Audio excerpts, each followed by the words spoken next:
time out of your life to spend here with me today.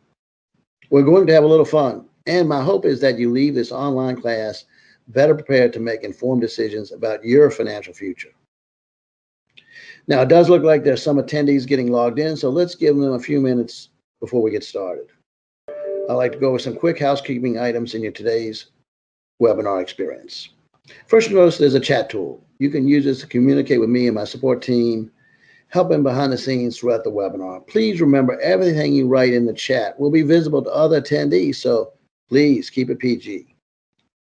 To get familiar with the chat and to let me know you can hear and see okay, take a second to type in the city you're tuning in from today.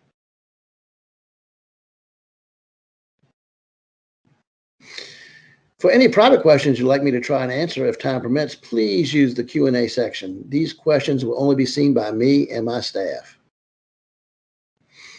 We are also going to make this a fun and interactive experience for you. To get a better idea of what's most important to you and how you're feeling, you'll see a few questions appear on your screen throughout the webinar.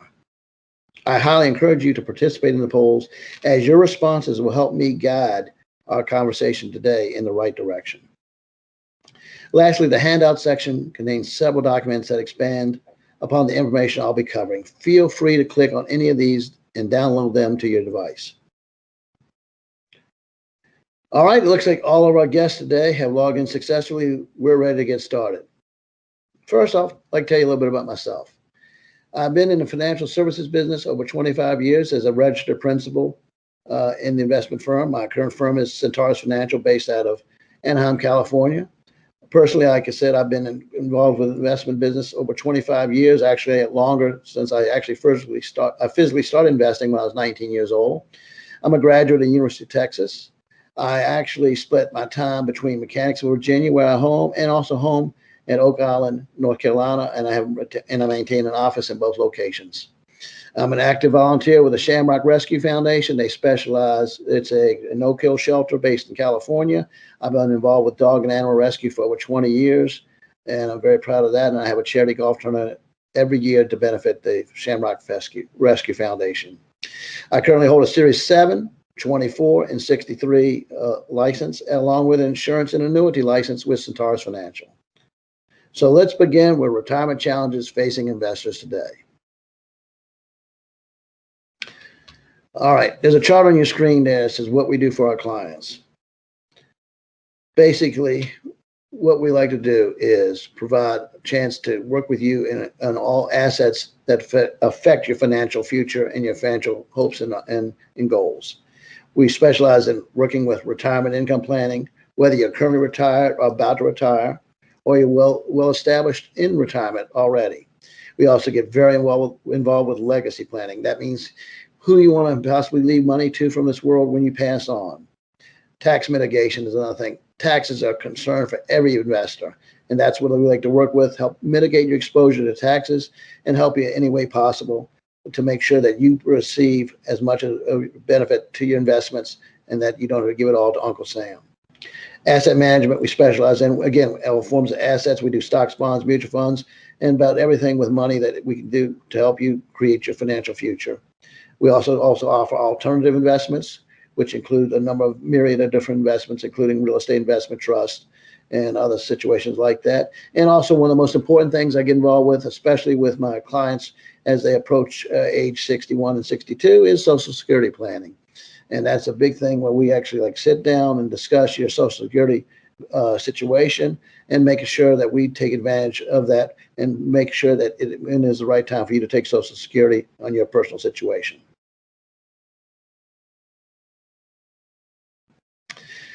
Today, I'd like to spend a little time focusing on where the economy is today and some potential challenges today's generation of retirees is faced with. It's no secret we're amid some troubling times as the country fights off the coronavirus pandemic. Whether you're already in retirement or just planning for it, it's important to consider the financial repercussions of COVID-19 are far-reaching and need to be accounted for as you plan to retire with confidence. The myriad of factors that individuals need to plan for today include, but not a limit to, volatility in the global U.S. bond and stock market. Major losses can be disastrous to your portfolios, and we'll discuss that more today. Also, U.S. debt has grown to over $27 trillion, and we continue to spend in an effort to stimulate the economy amidst the pandemic. The question is, who's going to pay for it? We'll talk more about that in just a bit. Lastly, the fragile Social Security system has taken another blow as unemployment rates increased during the COVID-19 recession. It is still a reliable source of income for your retirement. Maybe, maybe not. Let's take a closer look at each of these important challenges. With all that's gone in the economy, both domestically and globally, one of the biggest concerns on people's minds today is more market volatility. I'm sure most of you have joined me to remember the paralyzing effects of the dot-com bubble, 2008, or even as recently as the stock market crash in March of 2020 when COVID-19 changed the world in a matter of weeks. The graphic on this slide shows the impact of market volatility and the time it takes the potential to recover. One thing people won't always anticipate is that you have to recover more than the percentage that you lost just to get back to even. For example, if you lost 50%, you need to recover 100% in order to get back where you started. For some major losses in the market can derail your retirement and your entire financial future. What's often left out of a solid financial plan are the tools to navigate turbulent times, tools you can use to hedge against market risk and generate reliable income in any economy. Perhaps the largest financial threat that's been perpetuated by the pandemic is the possibility of future tax increases. The eye-opening chart shows the marginal tax rates from 2013 to 2020. You'll notice a history of some incredibly high tax rates in our great country. In fact, the tax top marginal tax rate in 1944 was 94% for the country's top earners. Since COVID-19 took the world by storm, federal spending has increased dramatically in the forms of essential stimulus packages designed to help stimulate the economy amidst the ongoing health crisis. Today, U.S. debt has ballooned to over $27 trillion. And there is uncertainty surrounding how to help pay and service this debt, including revamping the tax code. The question is, where do we go from here? Most economists believe the tax increases in the future are inevitable, so it's important that your retirement income strategy is built to withstand any tax environment. The easiest way to build tax-efficient retirement strategy is to think of your assets as being categorized in 3 different buckets. And these all items will work with you when we talk to you about this in more detail. First, you have taxable assets. This bucket includes savings accounts, money market accounts, individual stocks and bonds, mutual funds, brokerage accounts, and CDs. At the end of every year, you will get a 1099 from the federal government, which is basically the government's way of saying, time to send it in. Then there's the tax-deferred bucket. This includes 401ks, 403bs, 457 plans for state workers, and traditional IRAs and tax-deferred annuities. Across all Americans, more money exists in tax-deferred accounts than any other.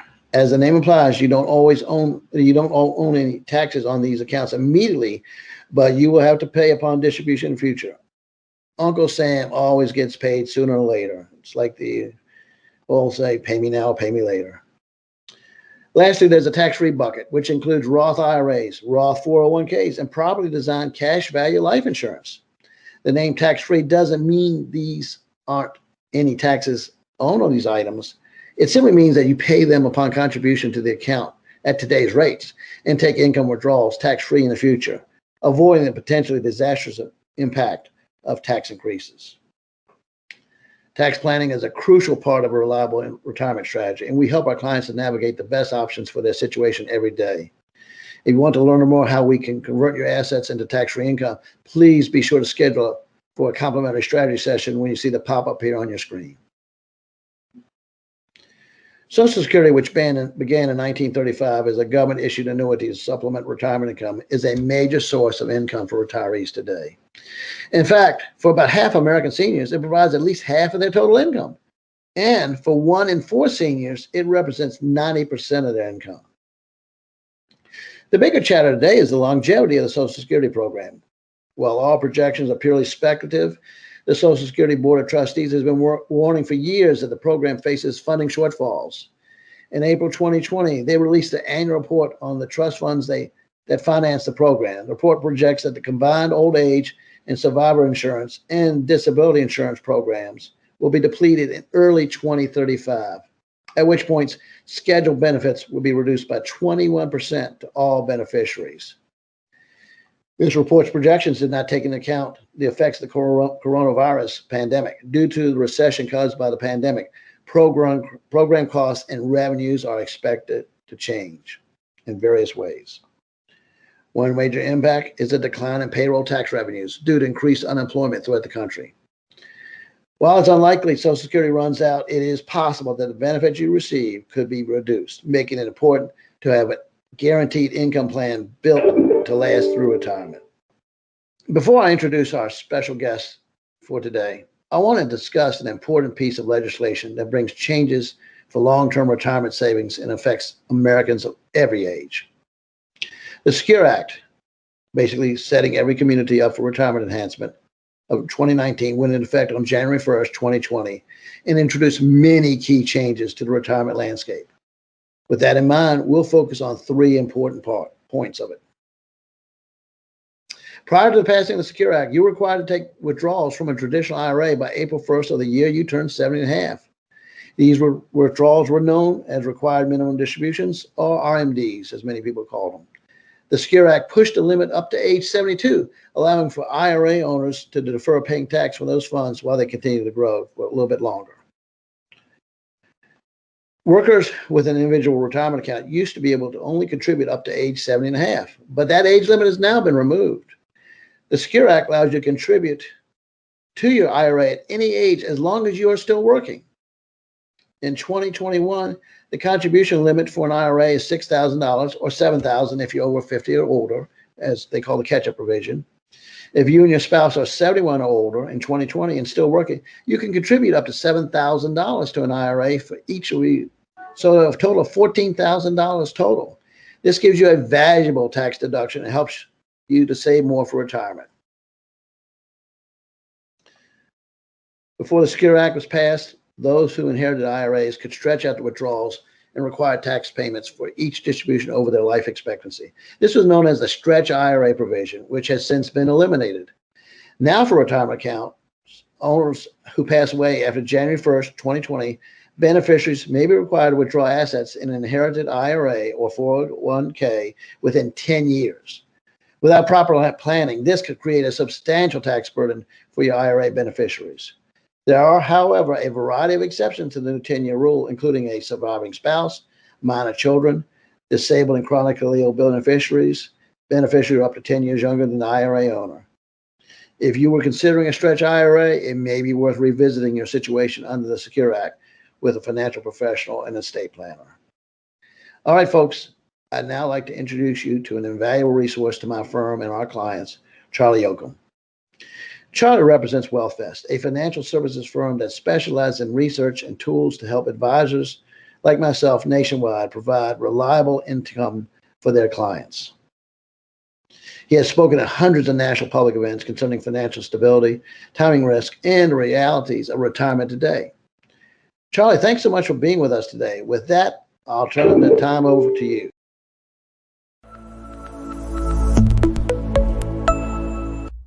Hello, and thank you for joining us. My name is Charlie Yoakum. I am the National Sales Manager for WealthVest, a financial services research company.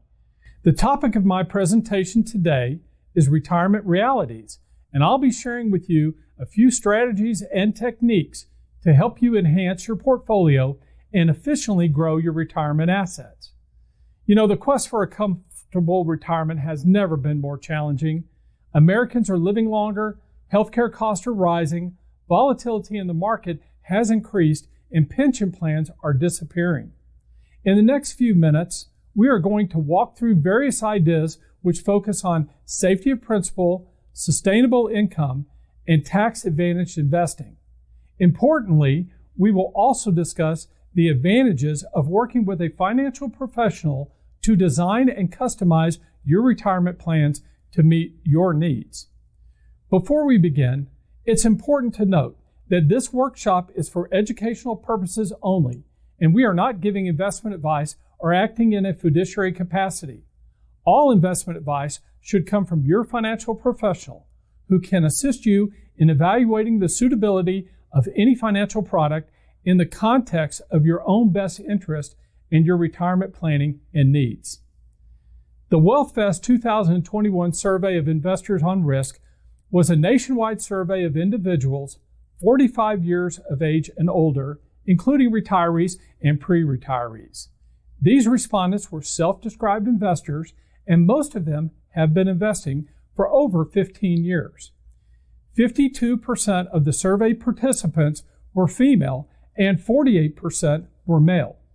Their responses included thoughts through the pandemic as well. So let's begin with the retirement challenges facing investors today. Based on these client surveys with retirees and pre-retirees, we have identified 3 major investment concerns regarding retirement. They include principal preservation, longevity risk, or running out of money, and finally, maximizing returns in today's market. As we review each of these, please take note of the concerns which are most important to you. Let's start with principal preservation. Think about your own retirement. Have your views of risk changed over the past decade? We find through our survey that Americans are more risk adverse now than they were 10 years ago. In fact, 8 out of 10 clients consider themselves more conservative today. When we ask, what amount of your retirement assets are you comfortable losing? Our findings indicated that 26% of those surveyed want no risk investments, while 38% would only accept up to a 5% loss of principal. However, these investors only had 11% of their assets principally protected, which means that far more people are interested in safe money than actually own safe money. When you look further into the makeup of their portfolios, 89% was invested in at-risk assets such as stocks and stock funds, bonds and bond funds, and variable annuities. The balance was invested in not at-risk assets like fixed annuities and bank CDs. So, when you think of your own portfolio, is it currently designed to meet your retirement needs? This is a great reason to make sure you're working with a financial professional. Our second investor concern is longevity risk, or the risk of running out of money. Due to advances in healthcare, prescription drugs, and technology, we are all living longer. But it's important to note that when we hear about life expectancies, half of individuals will not live as long as the average, and the other half will live longer. In fact, for a couple both age 65, there's a 50% chance that one spouse will live well into their 90s. So, making our money last for 30 years in retirement is a real possibility and may be a concern for many of us. When we asked those we surveyed, what do you fear most, outliving your money in retirement or death? We found that 59% of respondents have a greater fear of outliving their money than dying. That's a serious and emotional concern. And compounding that sentiment is how much we can comfortably take out of our investments to provide sufficient income. One important factor to ensuring that you have enough income in retirement is a sustainable withdrawal rate. A sustainable withdrawal rate is the amount a retiree can withdraw from their portfolio without running out of money before reaching the end of their lives. When we reviewed our survey results, we found that a very high level of Americans, in this case, 87%, have unrealistic assumptions and overestimate sustainable withdrawal rates. For example, in a 2021 study on sustainable withdrawal rates for new retirees, the question of how different levels of withdrawals would impact the probability of running out of money in a portfolio which is made up of 60% stocks and 40% bonds was reviewed. Through that research, it was determined that a withdrawal rate of 1.63 carries a 5% risk of outliving your money. A 2.21% withdrawal rate would increase the risk to 20%, and a 2.92% withdrawal rate would be a 50-50 proposition. This is a big change from the traditional thinking known as the 4% withdrawal rule, which was universally adopted a couple of decades ago. So why have sustainable withdrawal rates declined over the past 20 years? Increased life expectancies, current stock market values hovering near historic highs, combined with increased cost of healthcare and long-term care have all been contributing factors. To illustrate this point further, let's take a look at a case study on sustainable withdrawal rates, which we call the Hatfields and McCoys and the luck of the draw.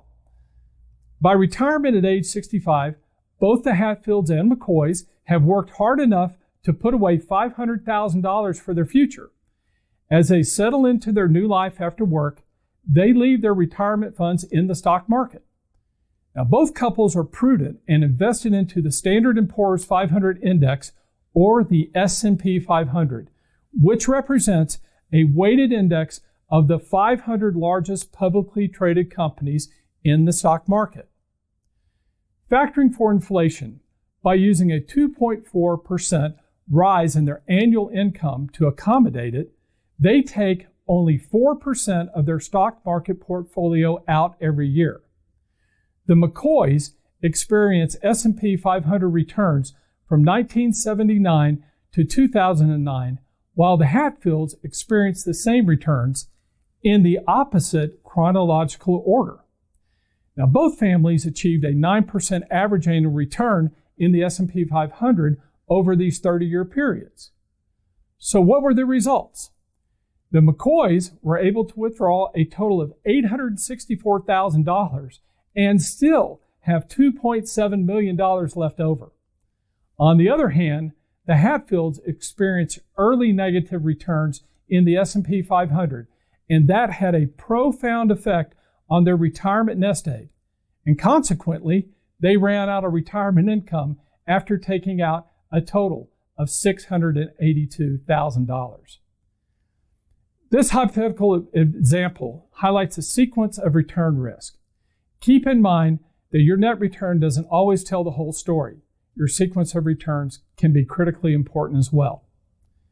The final concern that we learned from retirees and pre-retirees is regarding how we can maximize the returns in our portfolio. This concern comes from their views on a future recession, stock market returns, and investing behavior due to COVID-19. When we ask our respondents to select a number from 0 to 100 on the likelihood of a recession in the next 10 years, the cumulative average given was 66. When we think of the economic turbulence of the 2008 housing bubble and the COVID-19 pandemic, it's easy to infer why that is the public's perception. Both corrections, respectively, represented the worst economic downturn since the Great Depression at the time that they occurred.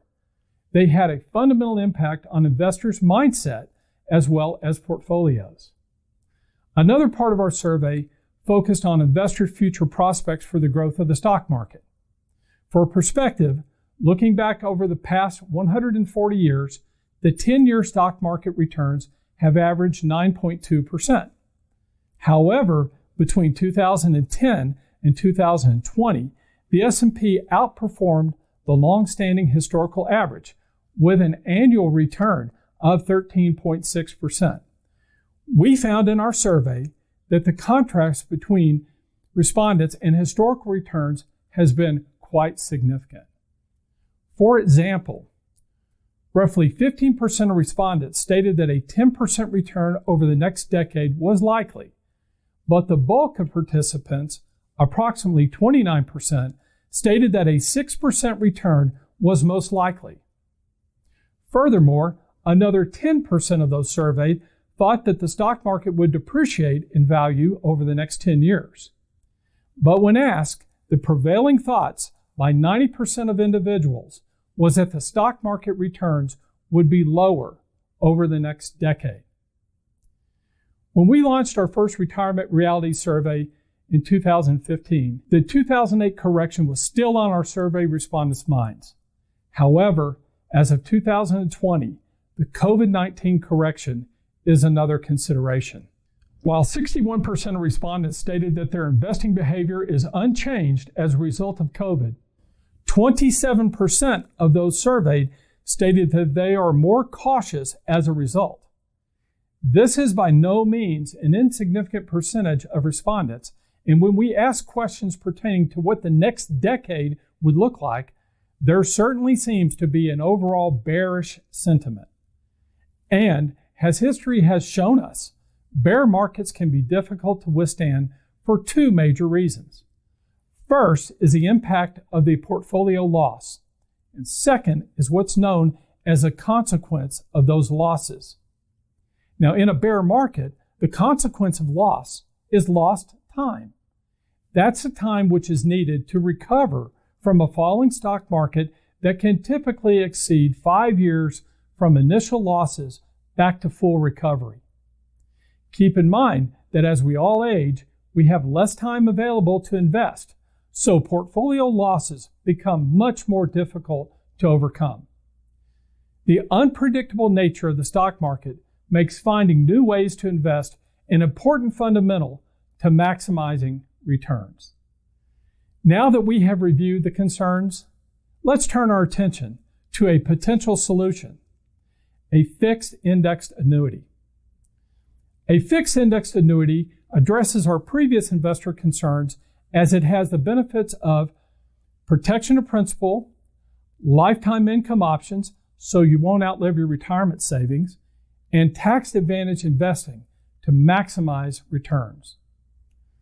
So what is a fixed indexed annuity? A fixed indexed annuity is a tax-deferred long-term retirement savings vehicle issued by an insurance company. It's a contract between you and an insurance company. Similar to the ways you protect your most valuable assets, your home, your car, your life, a fixed indexed annuity insures your assets against loss.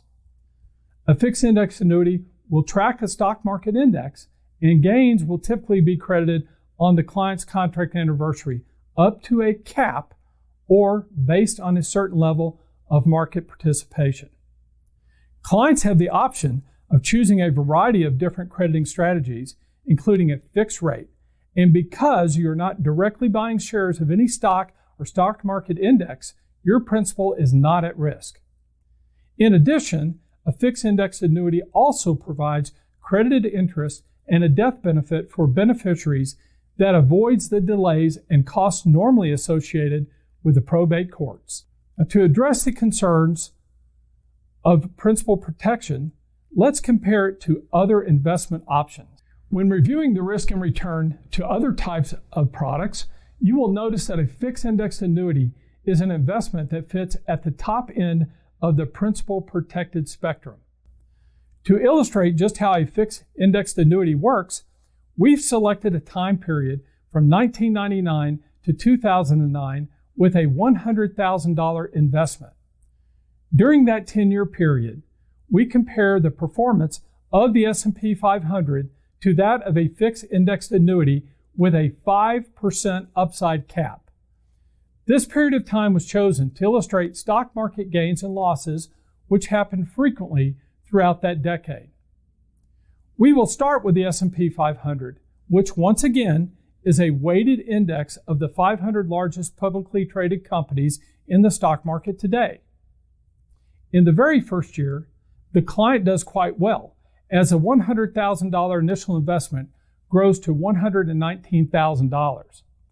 However, over the next few years, the market corrects itself and their value drops to $71,000. It takes the client 5 years to get their account back over $119,000, which unfortunately is just in time for the bear market of 2008, a year in which they would have seen their value drop again to $77,000. While the S&P was positive the next year, the client's ending value during the decade was just under the original $100,000 investment. I think we can all agree that that was quite a ride. But now let's suppose that the client chose to invest in a fixed indexed annuity with a 5% upside cap instead of the S&P 500. How would that journey compare? Well, in the first year, the fixed index annuity grew to $105,000 versus the $119,000 of the S&P 500. But notice what happens to the fixed indexed annuity over the next 3 years as the stock market investment loses value. The fixed indexed annuity not only protects the client's principal, but their $5,000 profit is locked in and protected as well. And when the market starts to recover, the fixed index annuity continues to grow without having to make up any losses. This is a major benefit to the client, as a fixed index annuity has no memory past 1 year, meaning that wherever you end up in a year is where you get to begin the next year. That way, the client was able to make money on losses they didn't take. Even during 2008, a year in which the S&P lost approximately 38% of its value, the principal and profits gained in the fixed index annuity were once again protected and preserved for the client. In summary, while in this example, the fixed index annuity outperformed the S&P 500, it's important to note that a fixed indexed annuity is not designed to outperform the stock market over time. And if we were to extend the chart to present day, the S&P 500 value would be greater than the annuity. The primary purpose of a fixed indexed annuity is to protect your principal while giving you the opportunity to have reasonable growth of your investment. Statistically, baby boomers who own an annuity are more than twice as likely as those who do not own annuities to believe that they will be more secure in retirement. This sentiment is primarily due to the principal protection aspect of the product. As we previously reviewed, the second area that concerns clients today is outliving their money. Looking back on our previous examples, on a $100,000 investment, an investor could withdraw $1,630 annually and have a 5% chance of not outliving their money. A $2,920 annual withdrawal would increase the probability up to 50%. However, to overcome the concern of outliving your money, annuities have the additional benefit of offering annual income guaranteed as long as you and your spouse live. And this is clearly important as you think about the income you'll need during retirement. For example, you will need income to fund protection needs such as legacy planning, income for lifestyle needs such as vacation and hobbies, and income for basic needs.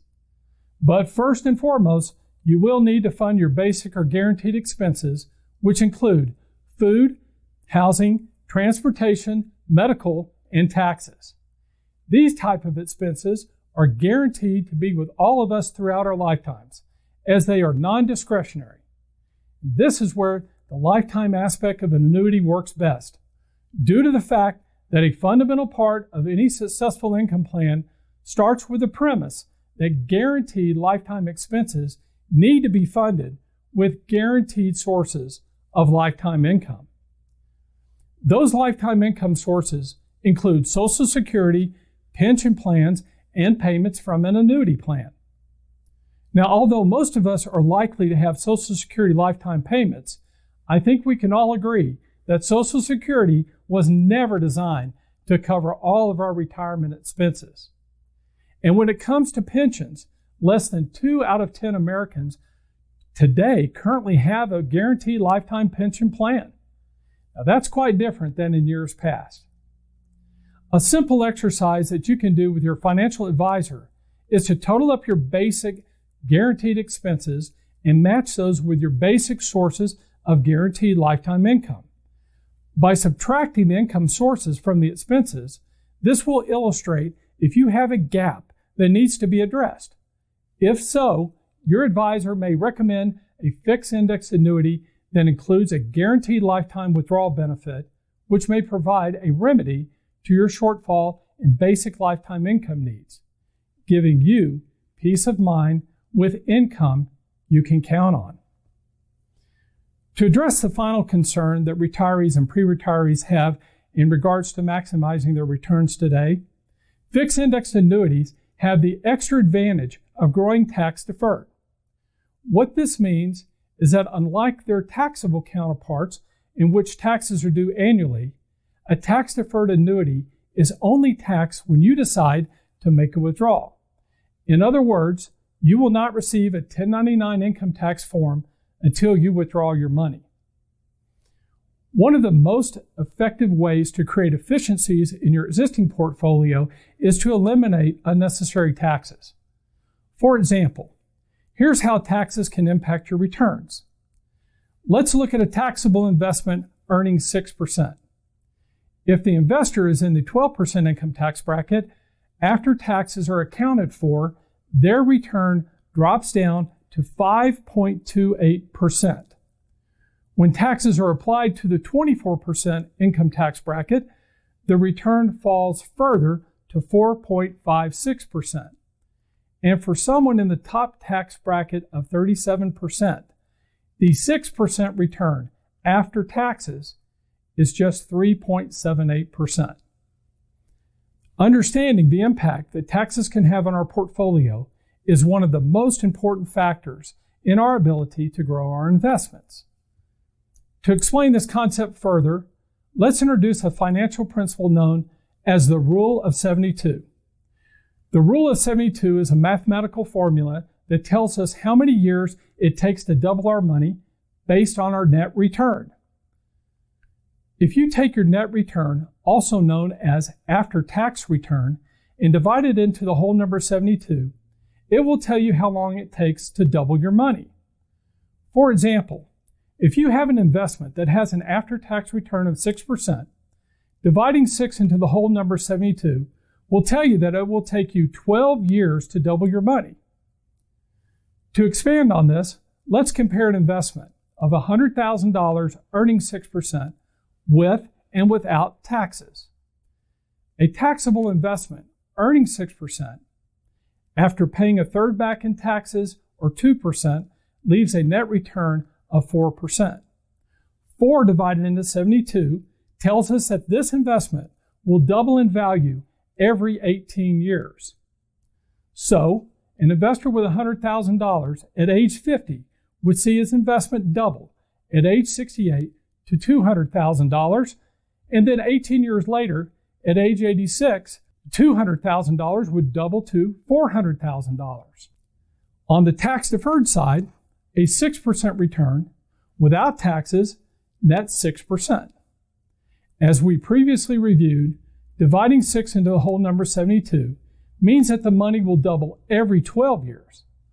So once again, a client at age 50 with $100,000 to invest would see his investment double to $200,000 at age 62, double again at age 74 to $400,000, and 12 years later at age 86, the $400,000 would double to $800,000. The difference was that the pay taxes as you go plan grew the original investment to $400,000, while the tax deferred plan grew the investment to $800,000. But you may ask, don't you eventually have to pay taxes on the tax deferred assets? The answer is yes. So let's review the tax implications for withdrawing the money in a lump sum payment and also in taking the money out as an income stream. If we were to withdraw all $800,000 and at one time, we would have to pay taxes on the growth. Since we started with $100,000, which was previously taxed, our tax liability is only on the $700,000 of growth. After paying a third into taxes, or $231,000, we would still have $569,000 versus $400,000, or $169,000 more. But most of us are unlikely to take it all out at once and spend it. We're much more likely to turn it into an income stream. Comparing the two values, if we take a 5% withdrawal from the taxable $400,000 value, we would get $20,000. However, if we take out 5% from the tax-deferred $800,000 value, that gives us $40,000. And after we pay taxes on the $40,000, our net result is $26,800 versus $20,000, or $6,800 more. By controlling our taxes, we were able to accumulate more money so we could have more in the future. This efficient growth is a result of annuity triple compounding, which means you earn interest on your principal, you earn interest on your interest, and finally, you earn interest on money you would have otherwise paid into taxes. And even Albert Einstein recognized this when he said, "Compound interest is the eighth wonder of the world. He who understands it earns it. He who doesn't pays it." Taking control of your taxes until you're ready to spend your money can help you maximize your returns and accumulate more assets in the future. So ask yourself, are you doing everything you can to invest tax efficiently? And are you paying taxes on money that you aren't spending? If so, there may be a more tax efficient way to design your portfolio and maximize your returns. As we close out our discussion today, please keep in mind that there is no substitute for professional investment advice. For that reason, the most important thing you can do is to schedule a follow-up meeting for a portfolio review and update with your advisor. Your financial advisor will work with you to understand your risk tolerance, as well as the investment options that are available to help you meet your retirement goals and best interests.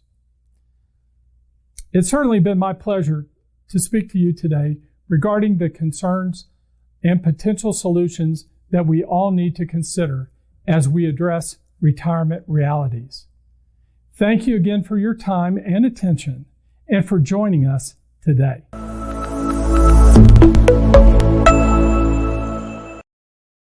Charlie, thank you so much for being with us today. Your insight has made a big impact on my clients, and I hope all you in attendance took away some good nuggets as well.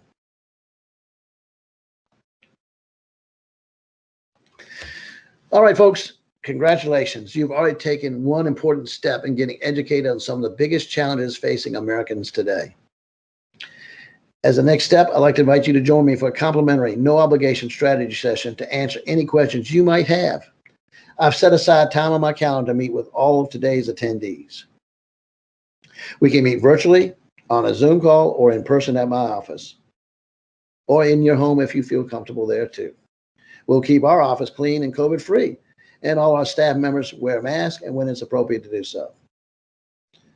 If we both agree it makes sense, I'll do a complete review of your current situation at no cost to you. This includes a stress test of your portfolio to see if you're positioned correctly for today's economy, a retirement income planning review, strategies to minimize your taxes you pay in retirement, Social Security planning, and much more. If I find any areas of improvement to your plan, I'll detail any recommendation I have for you. At the end of our visit, it's totally up to you to decide whether or not we are a good fit, and we go on from there. As a fiduciary, we're always advising in your best interest. My goal is to help ensure you have a customized plan that aligns with your goals in retirement. If your current situation is suitable and I have no recommendations, I'll let you know that. We'll never undo any good work we've already seen done previously. I want to say thank you very much for spending time with Charlie and I today. It was a pleasure to have you join. I truly hope to connect with all of you on a personal strategy session in the near future. I'm looking forward to it, and I think I can help and accommodate you to help you meet your financial goals and obligations in the future. If you have any questions, my contact information is displayed on the screen now, and we'll leave it up for you to look at it for a few minutes. Thanks again for tuning in, everyone. Be safe and have a great day.